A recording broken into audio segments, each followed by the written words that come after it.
बड़ा बदलाव, जिससे कुछ कंपनियों को लगा बहुत बड़ा झटका और इससे नए कंज्यूमर को सबसे ज्यादा नुकसान हो रहा था।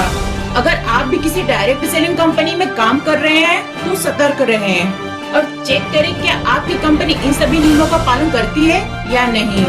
डायरेक्ट सेलिंग कंपनियों पर कानूनी शिकंजा, एजेंट से रजिस्ट्रेशन फीस या अन्य चार्ज नहीं वसूल सकेंगी कंपनियां। रजिस्ट्रेशन करवाना हो गया अनिवार्य। क्या कहता है नया ड्राफ्ट रूल्स?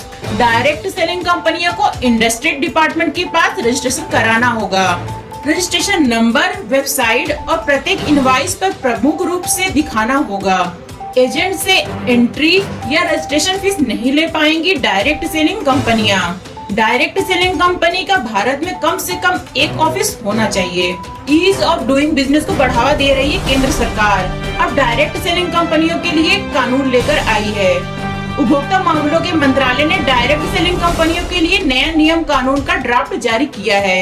यह नियम एमवे, ओरिफ्लेम, टपरवेयर जैसी डायरेक्ट सेलिंग कंपनियों के लिए अनिवार्य होंगे।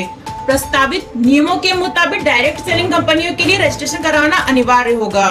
इसके अलावा प्रस्तावित ड्राफ्ट में डायरेक्ट सेलर या एजेंट की सुरक्षा और कंपनियों को ग्राहकों के प्रति जिम्मेदार बनाए रखने वाले नए नियम कानून शामिल किए गए हैं। डायरेक्ट सेलिंग कंपनियों के लिए पहली बार नियम कानून, यह पहला मौका है जब देश में डायरेक्ट सेलिंग कंपनियों के लिए नए नियम कानून बनाए गए हैं। इसके मुताबिक डायरेक्ट सेलिंग के कारोबार में जुड़ी कंपनियां एजेंट से एंट्री या रजिस्ट्रेशन फीस के तौर पर किसी भी प्रकार की वसूली नहीं कर पाएंगी। न ही कंपनियां एजेंट से सेल्स के दौरान प्रदर्शित किए जाने वाले उपकरणों या अन्य मटेरियल्स की लागत ले पाएंगी।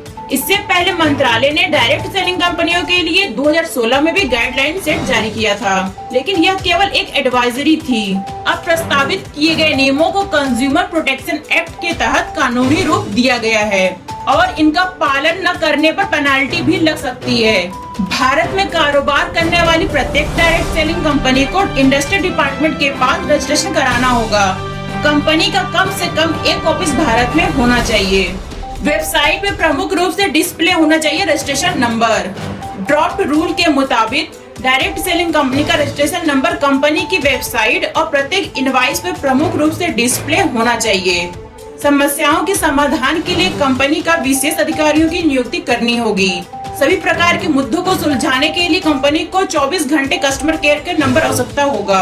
प्रस्तावित रूल में ये साफ कहा गया है कि कोई भी direct selling company pyramid scheme promote नहीं कर पाएंगी। न ही ऐसी कंपनी डायरेक्ट सेलिंग बिजनेस में बढ़त बनाने के लिए मनी सर्कुलेशन स्कीम में भाग ले सकेंगी।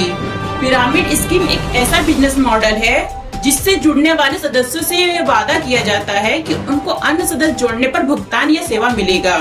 ऐसी स्कीम में उत्पादों या सेवाओं की बिक्री नहीं होती है। ड्राफ्ट रूल्स में कहा गया है कि पूरे देश में कारोबार करने वाली कंपनियों को 90 दिनों के अंदर इन नियमों का पालन करना होगा। प्रस्तावित रूल्स में यह कहा गया है कि डायरेक्ट सेलिंग कंपनियों को खराब या नकली सामान और सेवाओं में कमी को वापस लेना होगा। साथ ही कंपनियों को सामान और सेवाओं के बदले ली गई राशि को लौटाना होगा। ड्राफ्ट रूल्स में एजेंट या सेलर के लिए कूलिंग ऑफ पीरियड को भी प्रस्तावित किया गया है। इसके तहत एजेंट तय समय के अंदर समझौते से इनकार कर सकता है। ऐसा करने पर एजेंट पर समझौता उल्लंघन का आरोप नहीं लगेगा और न ही उस पर पेनाल्टी लगाई जाएगी। तो यह था डायरेक्ट सेलिंग कंपनियों पर नया नियम कानून जो सभी कंपनियों को फॉलो करना होगा। अदरवाइज गाइडलाइंस का उल्लंघन करने पर उन्हें भुगतान करना होगा।